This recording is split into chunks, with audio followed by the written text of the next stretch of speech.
Mukupot gyud ta sa kamatuoran diha sa gugma. Karon nga takna akong ipaambit kaninyo kung unsay angay buhaton aron mapahimoslan nato ang kaluwasan nga giandam sa Dios alang sa tao. So dunay upat ka butang nga akong i-share kaninyo aron mapahimoslan nato ang kaluwasan nga giandam sa Dios alang kanato. Ang unang butang, iliso gyud nato ang atong kasing-kasing sa Dios og maghinulsol. So atong klarohon ang paghinulsol dili kini pagbasol. Dili sab kini pag-usab sa batasan. Kundili ang paghinulsol mao atong pagliso balik ngadto sa Dios. Kanhi nagbuhat bata sa maayo og dautan, nahilayo sa Dios ang atong hunahuna. Busa niingon ang Mateo 4:17, pag hinulsol mo kay duol na ang gingharian sa mga langit. Ang ikaduha, mutuo og mudawat. Ang pagtuo di lang pagtando-tando lang o pagdaig, pag-uyon o pagdaig ba. Pananglit hatagan ka nako usa ka butang. Nituo ka nga ako nang gihatag kanimo apan wala nimo dawata. So ang pagtuo di ay inubanan sa atong pagdawat. Mao nang niingon ang Juan 1:12, apan sa tanang nituo kaniya gihatag nila kaniya ang katungod nga mahimong mga anak sa Dios sa mga mutuo sa iyang ngalan.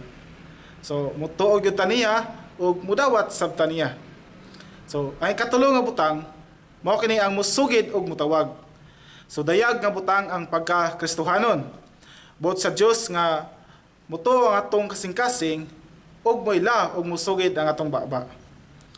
So niingon siya sa Roma 10:9, kun moila ka sa imong baba nga si Jesus Ginoo ug mutuo sa imong kasing-kasing nga gibanhaw na siya sa Dios gikan sa mga miyatay, maluwas ka.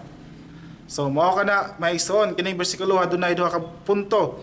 Una, mutuo sa imong kasing-kasing ug ang ikaduha, musugid ang imong baba. So karon unsaon man pagsugid? Matod pa sa bersikulo, muila ta nga si Jesus Ginoo. Busa karon mutawag ta siya ngalan. O Ginoong Jesus. So simple ra maigsoon, ihun-ana ra ang pagtawag sa ngalan sa Ginoo, pagsugid. O Ginoong Jesus, ilo na to siya nga siya Ginoo. Siya labaw sa tanan. Amen. So ikaw pat, mao kini ang manghimatuod magpabautismo.